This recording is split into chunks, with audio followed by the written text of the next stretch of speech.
Welcome. Our show today is an interview with a woman named Judy. She's celebrating 35 years of sobriety today, which is an amazing accomplishment. I was so excited when I found out that today's her AA birthday. So anyway, she's here today to share with us her experience, strength, and hope.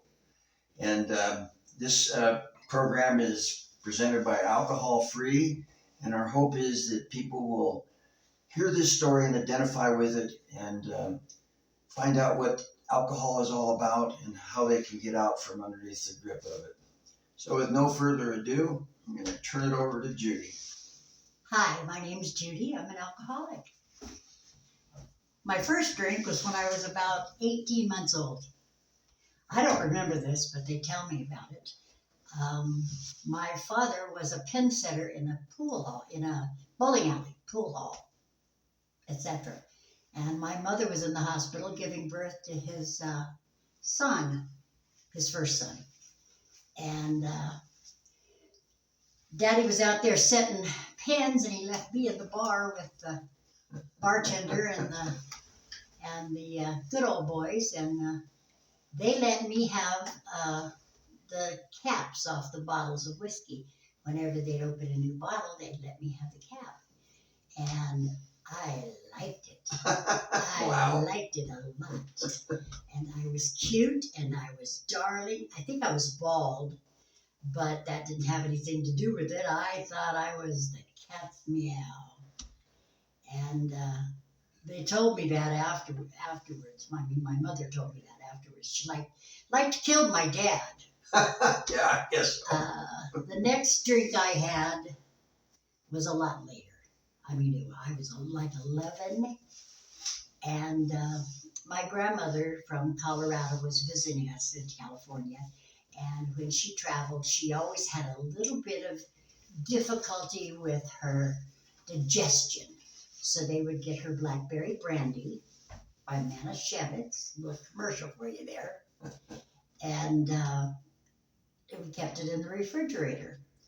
And I don't know what holiday it was, whether it was Thanksgiving or New Year's or the 12th of June or whatever, but we had a big family dinner with all my dad's brothers that were available and their children, and I was the oldest of all those. And after dinner, everybody had had their fair share of alcohol, so they all went in the living room to take a nap, which meant everybody passed out. Wow. And Judy got to do the dishes. So my mother ran me into the kitchen to do the dishes and said, now, be careful of that table, because it had a problem. We had one of those old chrome tables that had the chrome legs, and it was very cheap. So it was made out of particle board mostly. And one of the corners, the legs had come loose, and so you had to prop them out. And I started stacking the dishes, and I opened the refrigerator, put something away, and that blackberry brandy jumped right out into my hand. Right. And I had a little sip of it, and gosh, it was good. It was good. So I kept stacking dishes and prolonging it and having another little sip of that delicious blackberry brandy. And a little bit more, and a little bit more. And pretty soon that leg fell out from underneath the table, and every dish in our house was on that corner, naturally. And every single one of them broke. Oh my God. And everybody came running in from the living room, and I leaned up against that refrigerator and slid down on my butt and laughed my face off. Oh I didn't give a rat's belly button about anything. And they all looked at me and said, well, she's drunk. Oh my gosh. And I thought the world was just my oyster, you know? And I didn't even get in trouble for it. You know, probably should have, but I didn't. Yeah. I didn't drink again for a long time, though. And several years later, when I was babysitting for a lady, I had another drink. But I lived with a drunk father who didn't manage to bring home his paycheck very often. And my mother had 4 kids, all under the age of 11 at that time. And her and Dad kind of, she had her hands full taking care of us and trying to make ends meet when he would bring home a fighting dog instead of a paycheck, or a kennel full of rabbits that he was going to breed and become a millionaire with, or something like that.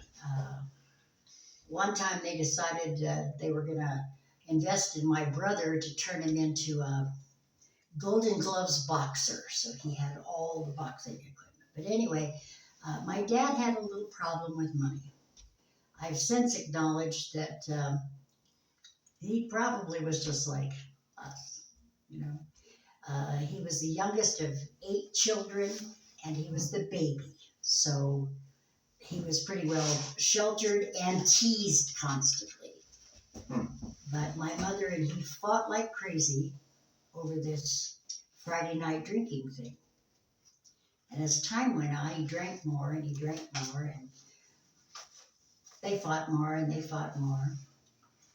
And his dysfunctional background was about the same as mine was, you know, except that his family was bigger. I'll give you more about family later. Anyway, I think my next attempt at joining the successful adult drinkers was when I was 15 and I was babysitting for this lady I talked about. And she let me have a margarita after she got home. And I had my margarita and she paid me and I finished drinking it. It tasted like lighter fluid with a little bit of lemon in it and salt around the rim of the glass. I remember the salt. That was about the only good thing about it. But I was determined to drink it because, you know, this was a female who was about 24, very successful looking to me. She was a single mom of 2 beautiful children and had this gorgeous apartment that was I thought she had arrived.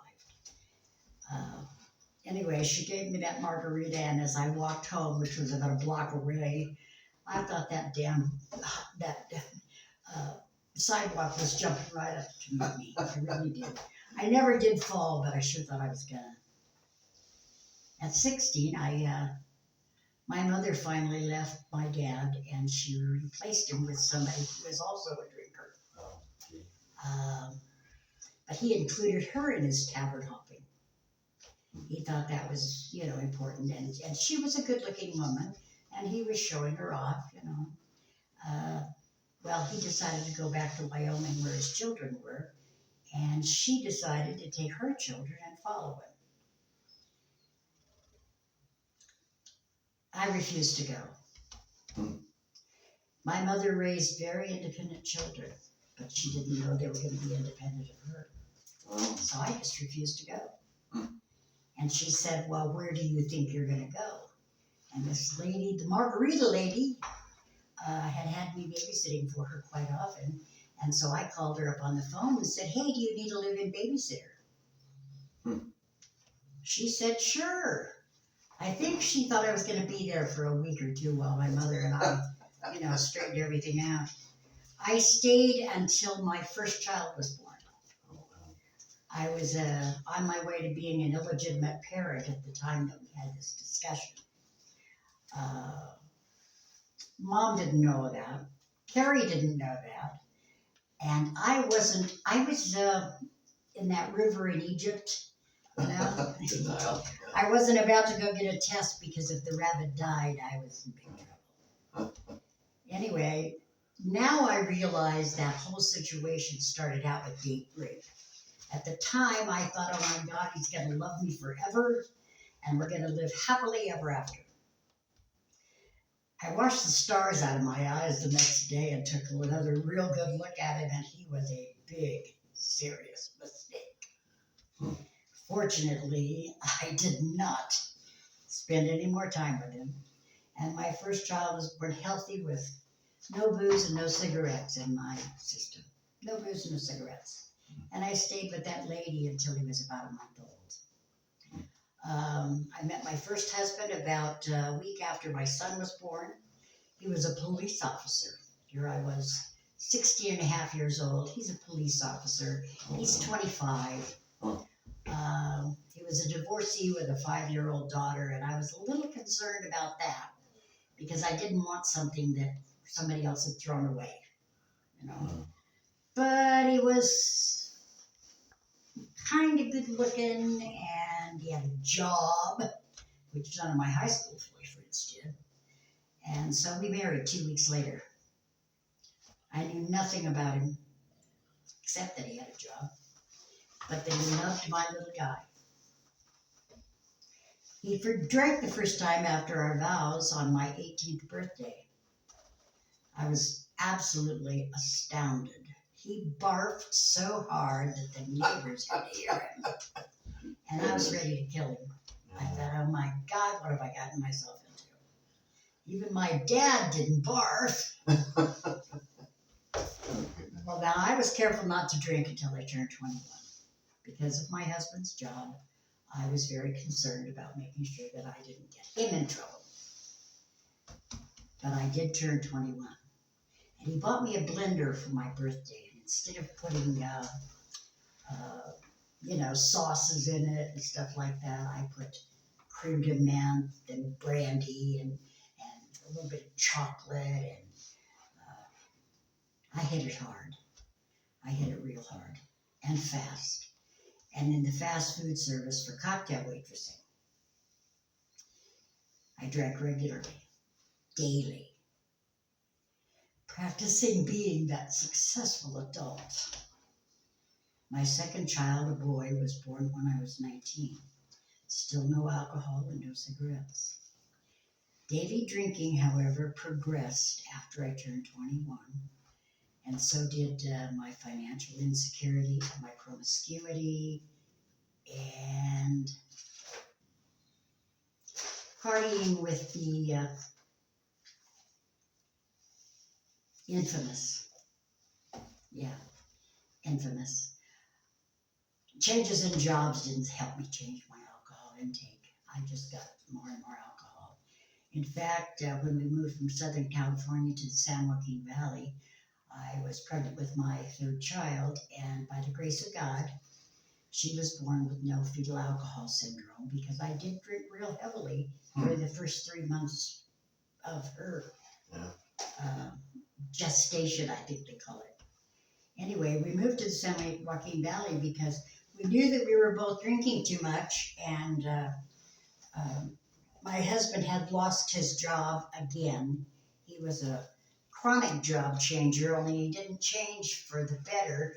What he did was say, the SOBs are out to get me, so I'm quitting. Well, you just don't quit when you have 3 kids and a wife. You just don't do that. At least I never could. I always had to find another job first, you know. But the San Joaquin Valley, we thought after vacationing there a couple of times that this was all about family and Friday night football games, and I was wrong. In the kind of work I did as a cocktail waitress, I immediately found people who drank just like me. They were all around me. And they weren't life's winners. See, I thought those were all the important shakers and movers in town, and they weren't. I've since found that out. My daughter was born during the downtime, and she was okay, by the grace of God. She didn't have anything like that. So I continued to drink heavily during those next 20 years, and I found cocktail lunches when I changed to daytime work. And then I left daytime work after managing what I feel like was ABC and CBS and NBC.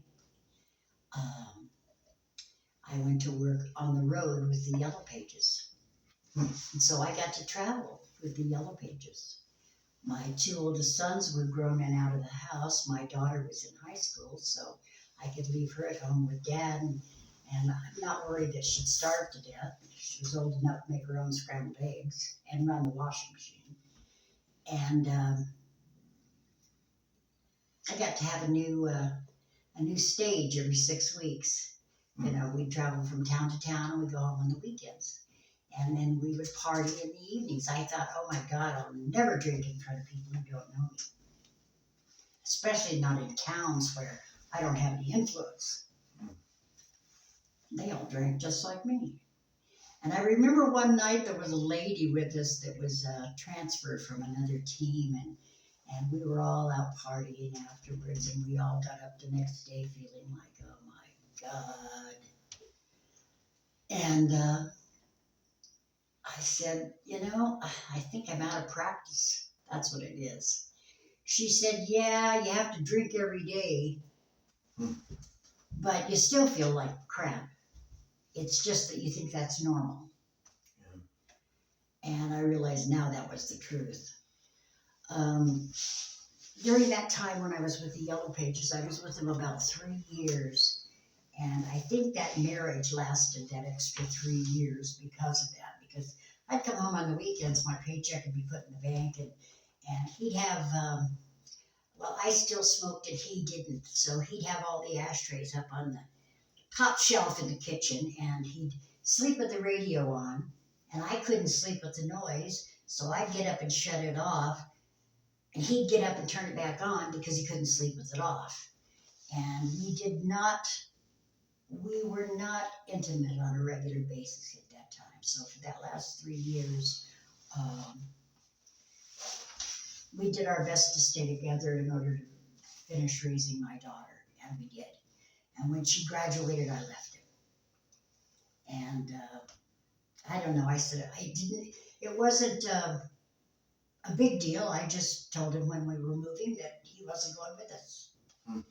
And my daughter said, what's going on here? And I said, I've had enough, you know, I've just had enough. He had lost several more jobs through his own foolishness. In fact, well, this isn't his story, so I'll let him tell that. He'd lost several jobs, and he was no longer a police officer and couldn't be. My daughter graduated, like I said, and she was on her way to college, and I just decided it was time for me to go. But it didn't stop me drinking. You know, I knew I had a problem, but it didn't stop me drinking. So I went to that last town I was in while I was on the road, and I woke up one morning and I was supposed to go get the girl that was rooming with me. She had dropped her car off at a dealership to get it serviced. And when she got to the restaurant where we were having breakfast, I was sitting there with some frog that I had fallen in love with the night before. And she looked at me and I looked at her, and I knew there was something wrong. And I went, oh my God, I was supposed to pick her up. Oh, by the way, this is John Smith. And she said, I see that. And I knew then I had to do something, because I looked down at those eggs they gave me and I could not look at them. I had to put a napkin over them. And my shame was so huge that Debbie had caught me in my promiscuity. And here I was leaving my husband, but, you know, not changing any habits or behaviors. And so when I got home that week, I called the Tulare County Council on Alcoholism, and they told me that I would have to stand in line with heroin addicts in a town 30 miles away to get methadone every day. And I said, I can't do that. In the first place, I don't want to be around a drug user, for crying out loud. I'm having a problem with alcohol, not... My husband had been a narcotics officer, and I wasn't about to be involved with that. Yeah. So I said no, and he said, well, why don't you check into one of those, what we call spin drives, where you stay for 30 days, and, you know, you can get yourself straightened away. And I said, you don't understand, those are a lot of money. And if I had that much money, I wouldn't be calling you. I'd be at a bar. I'd be at a bar somewhere. So he said, well, there's a new program up at your local hospital. It's an outpatient program. program. Now, here I was, the only adult in a house full of people, adults, who had a job. And I couldn't, I'm thinking, oh God, that's great. I can stay working and do this. So I went to that. And I told them the first day, I said, now, if you tell anybody I'm here, I'm going to sue you. And my husband had been very good at suing people. Every time he left a job, he sued them. Sometimes he won, sometimes he didn't. Most times he didn't. But I knew how to do it. So they said, okay. And at the time, I was working for the television station that was in Fresno, California, because I had stopped traveling. This thing with the divorce caused a little bit of difficulty in my traveling. And so I took this job with the television station and I failed. Just fell on my face. But I did start treatment for alcoholism.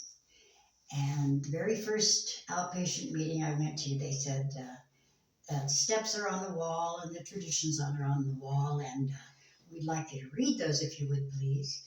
And by the way, we want you to go to Alcoholics Anonymous. And I said something not very polite. Wait a minute, I'm paying you guys $3,000. You can tell this is back in the olden days. I'm paying you guys $3,000 so I don't have to do that. They said, well, you only have to go to one. And I thought, well, and there's one right here at the hospital that, meets at noon, so you can go during your work day. And, it'll definitely be anonymous. Nobody will know. Well, I walked into that place, and the first person I saw was somebody that I had worked with before. I thought he died. He was pretty bad. I mean, his nose looked like a map of rivers of the United States. He was in pretty bad shape. And I took one look at him and I went, oh my God. Oh my God. And then it dawned on me he was here for the same thing I was, and I don't know why it dawned on me, but what I had done is I had parked my car across the street at the Chinese restaurant because everybody knew I drank, but nobody knew I was in Alcoholics Anonymous or in a meeting. So I thought that was okay. Now that's the dumbest thing I can think of right now. That I would be okay there. Because see, I didn't fail at drinking. I was a success at drinking. I failed at life. And I didn't want anybody to, if I didn't get this right, I didn't want them to know I failed at this too. And at the TV station, I was really not doing well. And it was the same year Oprah came on television. I didn't work for that station, but that was the same year she did. I remember us talking about it at the station. Anyway, I went to that 1AA meeting, and I don't know what I heard, but I found in the town of Visalia a place called the Alano Club. And I could hang out there all day for the price of a cup of coffee. And I could play cribbage with people, or I could play solitaire and just sit there all day long and talk with people just like me. Because I couldn't go anywhere, I just couldn't. My car kept going to the bars. My car just automatically went to the bars. And I knew I didn't want to go there. And the first day that I went to work after I started this program, my boss called it an immediate thing, a test, like a surprise test. Well, this was a surprise sales meeting. And he had bought, listen to this, you're going to love this. He had bought a 6-pack of different kinds of beer. One Michelob, one Bud, one Coors, one Heineken. Yeah, there was a Heineken in there. I think there was one of those little stout ones. Country Club. Yeah. And then he bought one bag of popcorn. Now there were 12 of us. And he came to me and he said, what kind of beer do you like? And I looked at that because he wanted me to get mine first because I was the newest person. so they were kind of babying me still. Wanted me to get mine first, and I looked at it, and out of my mouth came, "There's not enough there for me." And there wasn't. There wasn't enough there for me to last until 5 o'clock. And he brought one bag of popcorn. I said, "Not me." And he was doing his best to make me feel extremely uncomfortable about not taking a bottle of alcohol or a can of alcohol or whatever. And the administrative assistant for all of us salespeople, there was 2 of them, and one of them said, "I'm not drinking. I'm just not drinking." And he said, "I won't work with you if you don't drink." And he made a big deal out of Helen and left me alone. That was my first God shot that I remember, as being an absolute God shot. And he left me alone, and Helen finally took, I don't even know what she took, but she didn't drink it. She didn't like alcohol. What was wrong with that woman? Anyway, somebody save me. Hooey. Yeah. I guess after I left that, I just hung out at Alcoholics Anonymous for a long, long time, about a year, and I kept asking people, when am I going to go back to work? When am I going to do this? When am I going to do that? And they kept saying the dumbest damn things like, when you're ready, or when God decides it's time, or when it's time. And I hated that. I just hated that. And I hated those slogans on the wall. Time takes time. Live and let live. Let go. Think. Oh God, and then don't think. The book says don't think about it too much. I went to my little counselor one time and said, I can quit the drinking, but I can't quit thinking about it. And he said, "Judy, think about something else." It never crossed my mind. It never crossed my mind to just, start singing a song or something, do something else. But I stayed. And I had found that one place that I could hang out, and they had a meeting every day at noon. And I was there, so I got it. And they told me to put down what I would want after, being there a year. And if I had written it down, I would have cut myself so short, so very short.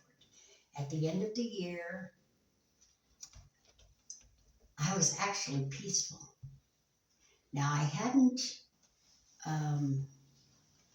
actually divorced my husband yet, because I couldn't afford it. But I had definitely left him. He was living with my son, and I was living in our apartment, my apartment. I didn't even invite him in. And my daughter, while I was running back and forth to Paradise, because in that last town I had fallen in lust. And I was running back and forth every week, and that's how I met my husband. I saw him that last week that I was in town, and I didn't see him again for another year. He had 3 months, and he was celebrating his 90th day, and I was celebrating my 1-year birthday. He wanted to invite me to coffee, and because I had fed him dinner, he was saying he was grouchy that day. He was hungry, he hadn't eaten, he was mad at his daughter, he was mad at his wife because she was out partying while he was trying to be sober. And so I went out and got him the leftovers from my dinner. It was a bag of roasted chicken, and I gave it to him. And he said, "I owe you dinner." And I said, "No, you don't." He said, "Well, why don't you go to coffee with us afterwards?" And I said, "Okay." And so I did, and we visited, and he was having similar problems with his children, or his daughter, as I was having with mine. Children of alcoholics have a tendency to try to be older than they are. I don't know if that's true of all teenagers, but it certainly was true of mine. So she didn't want to go any place I wanted to go. She didn't want to do anything I wanted to do, and she was very upset that I was thinking about moving. because I didn't want to be in that town anymore because their dad was there. So I was running back and forth to Paradise, California, and I was there that second year, and I looked around and I stopped into their Alana Club, and I asked about this guy. I hadn't seen him again, and this lady that was in the Alana Club at the time playing I don't know, rummy tiles. That's what it was. All these women were sitting around playing rummy tiles. They didn't invite me in. They didn't say hello. Nothing. Pretty soon, one of them came over and said, "Are you AA or Al-Anon?" I said, "Well, I think I'm both." She didn't talk to me again. And then a guy came in that had been to the meetings that I'd been in. He came over and sat down with me to have a cup of coffee. And I said, "What's with the ladies over there?" He said, "Oh, those are Al-Anons. Don't pay any attention to them." He said, "Their idea of a slip is a moment of tender compassion." So the next time I was in the Alano Club, I asked about this little guy. I said, "Have any of you guys seen this guy, Scott? He works for the union." And she said, "Now you just leave him alone. He's married and he's still sober." And I said, "Well, I really wasn't planning on raising him. I just wanted to know if he was still sober, you know." And she said, "Yes, he is." Well, I didn't see him again. So when I got ready to leave town that week, I went to my last meeting to get my 2-year chip, and he was there. And he said, "I still owe you dinner." And I said, "No, you don't."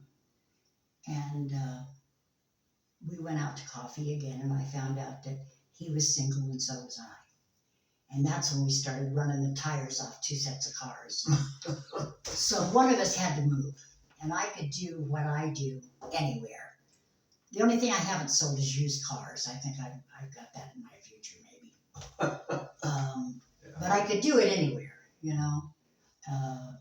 In fact, I even worked for a collection agency one time as their salesperson. I had to clean up the messes that all the gorillas in the back room took care of. And I got to deliver the checks when they were collected. So I had the fun job there. Anyway, I moved to Paradise. My daughter refused to go, and I wonder where, you know, that was kind of similar to something I did. And she was also pregnant, and I didn't know that. And Scotty and I have been married 30 years at the end of this month. We just still like each other. And I don't know how that's possible, because I thought marriage was a competition to see which one of you would come out on top, you know. That's not true. It's more than that. And it's less than that, you know. We hardly ever fight, but when we do it really well. We talk to each other instead of slamming doors and throwing things and leaving the house. And I remember my ex-husband one time left the house barefoot at 8 o'clock at night in the winter because he was mad that I didn't make coffee for dinner. Oh. You know? Well, whatever. It was a good excuse for him to go get drunk. You know? I don't know how he got into the bar to get drunk because he didn't have his shoes on. But in Alcoholics Anonymous, I've learned how to live without stress. I've gone through divorce, gone through marriage, which was every bit as stressful because we put both of our sets of kids together and they were like cats in a bag.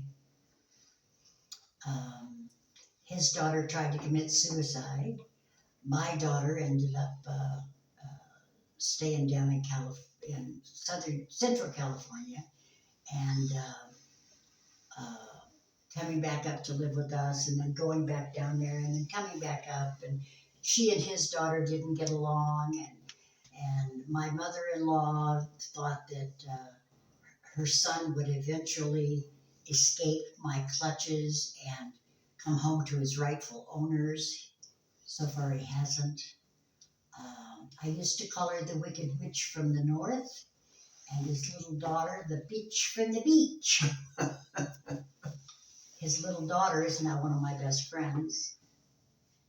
And his mother is 103 and still thinks that someday her son will come home to his rightful owners. Mm-hmm. She does, however, tolerate me because I take care of her pretty often. You know, for 7 years after her husband died, I spent a lot of time with her, and I spent the last 2 weeks of his life with him, taking care of him when hospice wasn't there. Alcoholics Anonymous gave me that because I was not a caretaker. I definitely was not. When my husband would get sick, I would say, "Go to bed, for crying out loud. Leave me alone. Go in there and close the door. When you get well, come out." I no longer have to be the center of attention. I noticed that last night. It wasn't my birthday, but I brought a cake for my unbirthday because I was pretty sure I couldn't get to a meeting tonight. Yeah. So I brought this cake and I said it was for my unbirthday. And yesterday at noon, we celebrated Wayne and Thomas, both having, one had 10 years and one had 12. And it wasn't about me, No. you know. I got to celebrate, but it wasn't about me. And last night we had somebody who was new, who was related to one of the people who was there, and somebody who had 90 days, who's been in and out of the program like a yo-yo for about 10 years. So I think that's the best part, is that I get to be humble. I was never humble in my life. Never. I either had to be the center of attention for my good behavior and be the best little girl in the room, or the center of attention for my bad behavior and dance on the piano. And I did a lot of dancing on the piano that last 20 years of my drinking. I can't imagine a life without AA now. Anywhere I go in the United States, I can go to an AA meeting. Anywhere I go in the world, I can find one. And now that we have phones that go anywhere, I can talk to somebody from AA. And I do. On a regular basis, I make phone calls. And a lot of times, like, I have a bunch of ghost stories, what I call Eskimo stories, where people come out of the mist and give me the most eerie God bumps. The other day when Wayne and Thomas celebrated their birthdays, I got those. A couple of weeks ago, I brought a lady to a meeting that called me by accident. She was pocket dialing me. And I said, "Why don't you go to a meeting with me?" And her husband is dying. And I brought her to the meeting, and it was her 43rd birthday. She hadn't been to a meeting in over a year because of this virus. It was amazing. I was married. It was amazing. Yeah. And she was there again yesterday at noon. So I get not just what I want, but I get so much more than I deserve. So much more than I need. And I probably wouldn't be happier if you gave me a bowl full of money. A pocket, we always ask for it. When somebody says, "I'm going to town, do you need anything?" I say, a small bag of 20s, but I wouldn't trade it for my happy, joyous, and free. I really wouldn't. That's what I have today, happy, joyous, and free. And I want to thank you for letting me come today. That's it. Well, Judy, I have a few questions to ask, if it's okay. Oh dear. Okay. They're pretty straightforward questions. They're not putting me on the spot. Okay. Yeah, it was a very good story. I really appreciated your sharing. But one of the things that I've asked people is, you were drinking at one point in time, and then you got sober. It sounds like in a treatment facility. Outpatient. Outpatient. Okay, outpatient. A Head Start program. Good. For how to act. And it sounds like they used AA. Oh, absolutely. So the question I have is, what was it that made you decide, I'm sick of alcohol, I've had it, I'm going to quit this stuff? The egg with the napkin over it. You mentioned that you were ashamed of... I was in so much shame that day. I had forgotten Debbie. Mm-hmm. And it was leading up to, leading up to. all the times that I woke up with a hangover. Yeah. And my hangovers getting horrendous. All the time. Oh, and this one time I was in this town and this lady, I found out since, who was in AA, was icing down my beer for me in the bathroom sink. I used to carry my beer cans out in trash bags so nobody'd know how much I drank. Mm. She was icing my beer down for me in the bathroom sink. I since found out she was in AA. Yeah. It was amazing. I just didn't want to be the person I had been. Yeah. And it just came to a point of, I look back on, there were some TV commercials that gave me a nudge. There were a few little God shots, like when my son got arrested for having nunchucks in his car. Mm-hmm. He had this lowrider car, and he was hot stuff in high school. But he graduated from high school, he was over 18, he had these nunchucks in the car, and he was riding along like a lowrider, little white boy in a shiny white Ford Elite that everybody knew who owned it in town. And the police stopped him, and he had the nunchucks. But in the trunk, he had a great big huge igloo chest just full of beer. And he's only 18. And so the next day, after I got him out of jail, I asked him, he's drinking coffee. And he's going, coffee, coffee, coffee, coffee, coffee, coffee, coffee, coffee, coffee, coffee. And I said, what are you doing? And he said, I'm stopping drinking. And with a beer in my hand, I said, oh, what makes you think you have a problem with alcohol? And he said, Mom, I haven't had a sober day since I was 18. I guess he just turned 21. Yeah. And I thought, here I am with a beer in my hand. Yeah. And I said, well, your father's an alcoholic, so, you probably ought to take a look at that. And I got into my head all these times that I had the hangover on New Year's Day, the hangover when I stood him up because I passed out at the house. I stood him up when I was supposed to come and pick him up from swimming at the high school, and he had a paper route, and they had to walk home on the hot cement with no shoes. And I just passed out at the house and stood him up. Another time I was going to take him to lunch and talk to him about this thing called responsibility. Because he was having a difficult time with his teacher. And I said, honey, you're going to have to learn to get along with people that you don't like or that you perceive don't like you and get from them what they have. And he said, the son of a gun won't even give me a pencil so I can finish my drafting project. And I said, how about we have lunch tomorrow? And I stood him up because I was off screwing around someplace in a bar. So you just forgot all about him. Yeah. And I just had those moments of clarity that all came together over that egg. Yeah. And that was, I said, I can't do this anymore. I just can't do it anymore. Yeah. And that's when I made the call. The straw that broke the camel's back, literally. Yeah. Now, what do you think of alcohol now?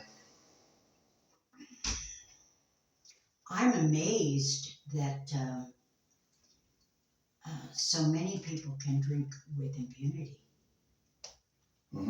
I really am. I can't imagine why they would want to. Well, that's one of the tenets of this channel, is that even though it appears that people are drinking with impunity, they're not.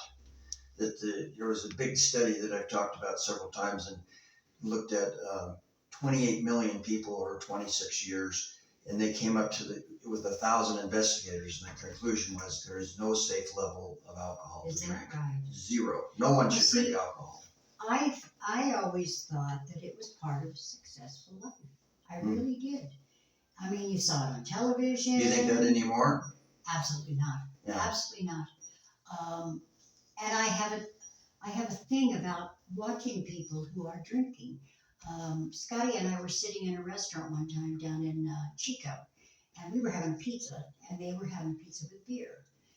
And they had a pitcher of beer on the table, and between the two of them, they left half a glass and a third of a glass, and half a pitcher of beer, and those guys walked out of that place. We looked at each other and said, what the hell did they order it for? You know, if you didn't like it, why drink it? If you didn't want it, why order it? Yeah. If you didn't, you know, I would be late for work before I would leave that stuff sitting on the table. It sounds to me It's like you had a terrible. lot of people in your life, you know, that were drinkers. Oh, they were all drunks. Yeah. And what happened to all these people? My father died at 42, which incidentally is the year that I got sober, Mm-hmm. when I was 42. My mother died of alcoholism at 70. Mm-hmm. I'm now older than that. Yeah. My father's brothers all died of alcoholism. His sisters all died of alcoholism. My mother's family, let me see, I don't know a lot of them, but the ones I do know are all alcoholics, except for my cousin. Yeah. And she eats. I mean, she eats to starving. Yeah. She had polio when she was a child. And she's very frail, but she's also very addicted to food. She was a school teacher, and she used to take these huge chocolate chip cookies to school with her. And she would eat them in front of those kids who were developmentally disabled. And I just kept thinking, what the hell are you doing? Did any of the people you know get sober like you? No. None of them. No. My brother, I believe now, might be sober. Yeah. He says he went to AA one time, and all they could talk about was Jesus. Yeah. And if you didn't have Jesus in your life, you didn't have a chance. I have a feeling he was looking for the differences. You Yeah. know, eventually he may need it, but he was a chief in the army, and he likes being a mean SOB. Hmm. So, you know, being God blessed drunk may be what he needs. Yeah. My sister died of not alcohol, because the first time she ever had a drink, she slid off the chair and fell down on the floor in the middle of Thanksgiving dinner, and her husband had to finish Thanksgiving dinner, and she's never taken a drink since. Yeah. And she died last year. Yeah.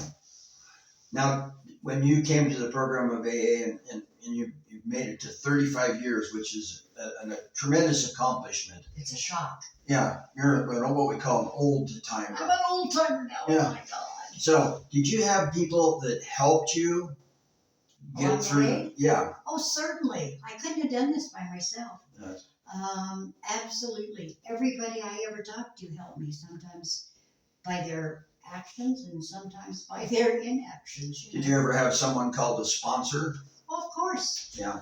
I got 2 sponsors and lots and lots and lots of, you know, newbies that sponsor me. Yeah. While How I'm about you trying to helping get other sober. people? That was it. Whenever I try to help somebody, I always end up getting more out of it than they do. Yeah. Once in a while, they stay sober. Okay, well, we're going to wrap this up just about, but I have one other question to ask you. If you had words of wisdom, hopefully there's a young person that's listening to your story, and what words of wisdom would you give them about life and alcohol and sobriety and all? I know it's kind of a hard question to answer, but just a quick little answer. What would you tell them? I would say if your primary purpose is to be a successful adult, it probably is not going to include alcohol in your life. Yep, I agree with that 100%. That's it. Yeah, I've been working on a book that I'm writing, and the more I read about alcohol, the worse it is. There are absolutely no benefits to drinking alcohol. And the most successful people in the world don't drink. And the other thing is you see people that are tremendously successful, and they get involved with alcohol, and it ruins their lives. Mm-hmm. So we really want to thank you for coming on our channel here, Alcohol Free. It's a great accomplishment, your 35 years. I really enjoyed your sharing. And, our listeners, if you enjoyed this, I would like for you to subscribe, leave a comment, give us a thumbs up, and we're going to have more shows in the near future here. So keep listening to Alcohol Free. Thank you very much.